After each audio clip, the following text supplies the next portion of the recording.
Doctor, bienvenido a Radio Mitre Mendoza. Hola, buen día, ¿cómo están? Muy bien, muy bien. Bueno, con intenciones de contar más y mejor acerca de esta enfermedad, especialmente teniendo en cuenta esta pandemia que estamos atravesando con los riesgos respiratorios de la COVID-19, doctor. Correcto. Fundamentalmente, ¿podemos hacer algún tipo de asociación? ¿Hay algún riesgo extra y cuál sería? Bueno, en principio esto fue cambiando. Desde el principio pensábamos que todo ese número de personas que vos dijiste, son un poquito menos, 339 millones, podrían tener una evolución peor del COVID. Les aclaro que le hablo un poquito lento porque escucho como que me retumba mi Tiene el propia retorno. voz. Bien, bien, doctor, quédese tranquilo que se escucha perfectamente. Bien, entonces a lo largo del desarrollo de los primeros 6 meses de la pandemia fuimos viendo, o se fueron viendo en distintos estudios de casuística, que los pacientes asmáticos no sufrían especialmente por el COVID. Quiero decir, no tenían enfermedad más grave, no tenían mayores complicaciones, y en principio fue algo extraño eso, ¿no? Una cosa que nos parecía un poco extraña.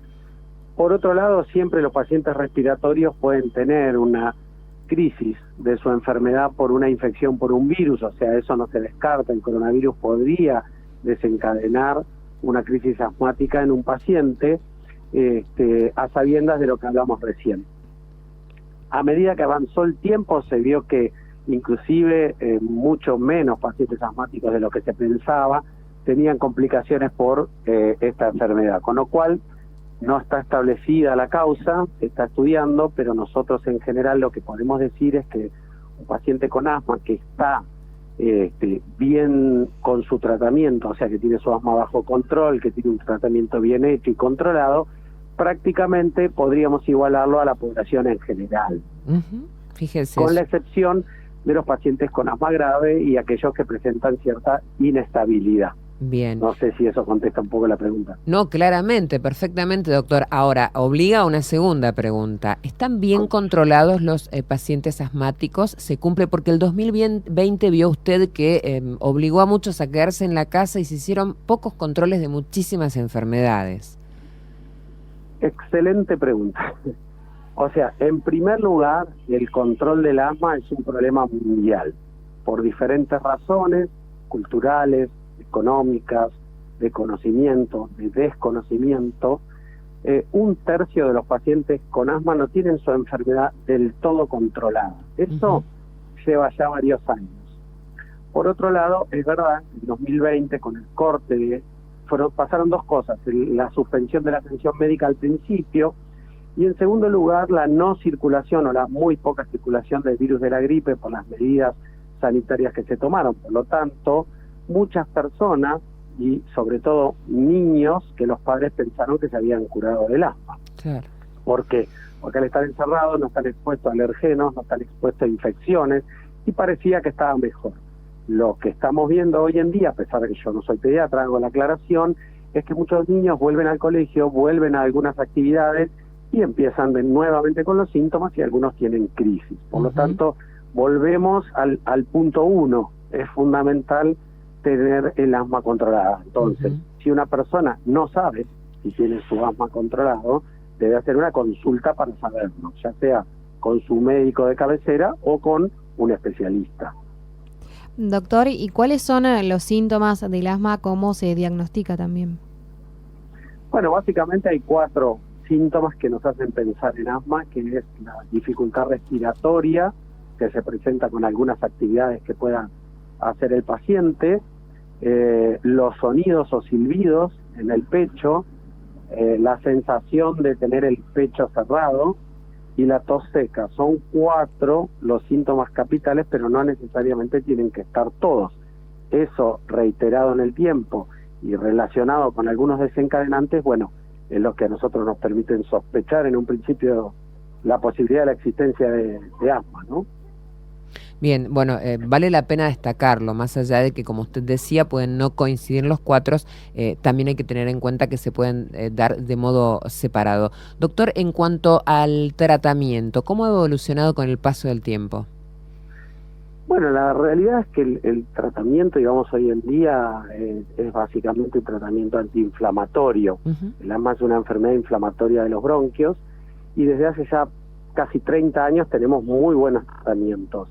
Que básicamente la piedra angular del tratamiento son los corticoides inhalados, ¿sí? Aplicados en forma de aerosol o en forma de polvo seco. Esto solo o en combinación con broncodilatadores son un tratamiento, digamos, podríamos decir el mejor, el más utilizado y el mejor en efectividad para la gran mayoría de los pacientes.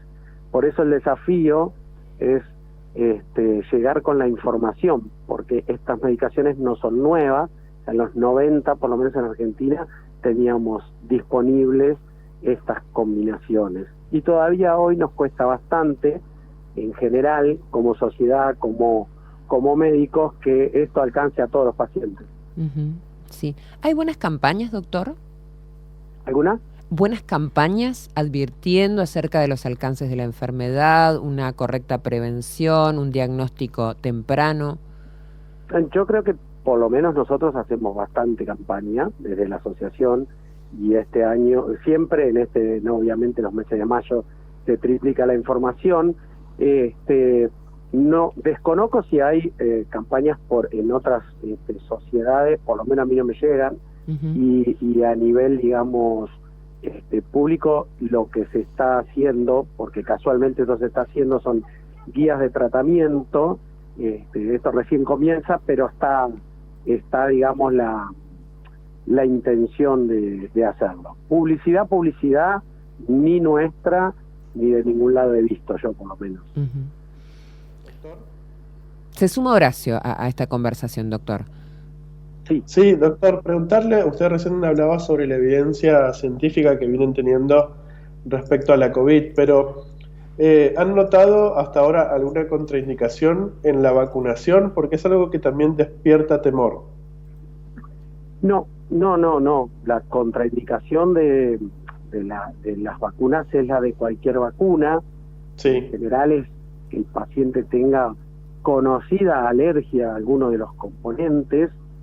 Exacto, por eso le preguntaba. No hay contraindicación para la vacuna. En general, digamos, o sea, uno se entera de esto cuando le aplican la vacuna, si tiene alergia a algún componente, sea esa o cualquier otra, ¿no? Hablo en general. Sí.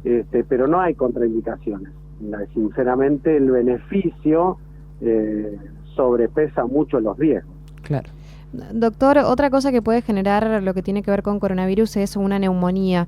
¿Qué es lo que ustedes han observado a lo largo de lo que llevamos de este 2021? Si hay alguna diferencia, por ejemplo, con las neumonías del año pasado, si esto tiene que ver la nueva cepa, si también se da en personas más jóvenes. ¿Ustedes se refieren a la neumonía asociada al COVID o a otras neumonías? No, asociada a lo que es COVID. Porque hay una confusión general importante, que muchas personas piensan que cuando un paciente con COVID tiene neumonía, tiene una neumonía clásica sobreagregada a su cuadro, y en general esto es muy poco probable. Los pacientes con COVID que tienen neumonía, que son los que tienen una mayor gravedad en su evolución, son pacientes que tienen la neumonía por COVID. Entonces, eso fue lo diferente, quizás un aumento de la neumonía viral por el COVID. Por otro lado, neumonías bacterianas hubo, pero, digamos, no te puedo decir, no tengo estadísticas, pero se vieron, por supuesto, las neumonías bacterianas. Doctor, lo aprovechamos y le hago una consulta, porque solemos escuchar cuando los casos se agravan, bueno, tenía neumonía, pero se le hizo bilateral. ¿Necesariamente deriva en esta bilateralidad? ¿Por qué evoluciona de esta manera? A ver, en general la neumonía por COVID es una neumonía bilateral, ¿sí? Es bilateral, puede ser más o menos extensa, y lo que determina la evolución es cómo progresa esta neumonía. Por ejemplo, brevemente, hay muchos pacientes con COVID leve que en estudios que se hacen para investigar, esos pacientes no sienten nada, se les hace tomografía y tienen neumonía. Sí. Esos pacientes cursan una neumonía que llamamos indolente, o sea, no se hace nada. Después hay un grupo de pacientes que esa neumonía se extiende y requieren oxígeno y esos son los pacientes que se internan. De los Bien. pacientes que se internan hay un porcentaje menor aún, que son los que tienen que pasar a terapia intensiva. O sea, la gravedad depende de la extensión y a veces de la reacción del organismo que termina llevando al paciente a terapia intensiva, como un mecanismo de defensa, como en todas las infecciones, que a veces el mecanismo de defensa tiene algunos prejuicios. Doctor, ¿y cuáles pueden ser las consecuencias de una neumonía mal curada? En realidad, no hablaría yo de neumonía mal curada. Creo que es un término que digamos que no corresponde. Lo que sí puede pasar es que la extensión de la neumonía genere secuelas, cicatrices, inflamación persistente, y que esto puede resolver total o parcialmente. Y eso es lo que se está estudiando con respecto al COVID. Se está estudiando los tiempos, las consecuencias y cómo saberlo. Lo que yo puedo decir hoy, por mi experiencia con COVID, es que muchos pacientes tienen síntomas persistentes, la gran mayoría los resuelve. Hablamos de gente que no tiene enfermedad pulmonar importante previa, y hay una parte de la población, o bien que sigue con síntomas, pero sin problemas en los estudios, y hay gente que sigue con algunos problemas que todavía se están determinando. Inclusive hay un consenso que se está realizando en Europa para definir y delimitar lo que sería lo que ellos dicen el long COVID, o lo que nosotros podríamos decir el COVID prolongado, ¿no? Para cerrar, doctor, y desde ya agradeciendo estos minutos para los oyentes de Radio Mitre Mendoza, ¿a qué edad se diagnostica el asma? ¿Qué es lo ideal? ¿Cuándo empezamos a tener en cuenta estos datos que usted mencionaba, estas llamadas de atención? Y hablando de niños, no se puede hablar de asma alrededor de los 6 años, ¿sí? De ahí en adelante o cercano a esa edad. Ahora, previamente, hay muchos niños que tienen cuadro de espasmo bronquial, y va a depender de la edad, de la frecuencia y de la opinión del médico tratante si eso va a ser tratado de forma un poquito más crónica. Pero la definición de asma hoy en día es a partir de los 6 años por una cuestión de desarrollo pulmonar, de diferentes episodios y cosas que pueden influir, bueno, cosas que, digamos, sería un poco largo de enumerar ahora, pero esa es la edad, digamos, pero a su vez vale la pena aportar que el asma puede comenzar en cualquier edad. Bien, para que lo tengan en cuenta los padres que además han hecho la consulta. En el cierre, Horacio, te escuchamos. Sí, conocer cuál es el nivel de saturación que se tiene que tomar en cuenta cuando una persona que está transitando una neumonía, para saber si tiene que estar internada o no. Bueno, a ver, el tema es así, el nivel, digamos, lo que comúnmente se conoce ahora que es la oximetría de pulso, que es el medidor en el dedo, por debajo de 95 la persona debe ser evaluada, ¿sí? Para ver la extensión de la neumonía, para ver los requerimientos de oxígeno. Y por debajo de 93, si bien esto no está consensuado, yo diría que una persona que tiene por debajo de 93 es aquella que ya va a requerir oxígeno, que no son los mismos requerimientos estrictamente que en otro tipo de insuficiencias respiratorias. Bien, clarísimo, doctor. Bueno, muchísimas gracias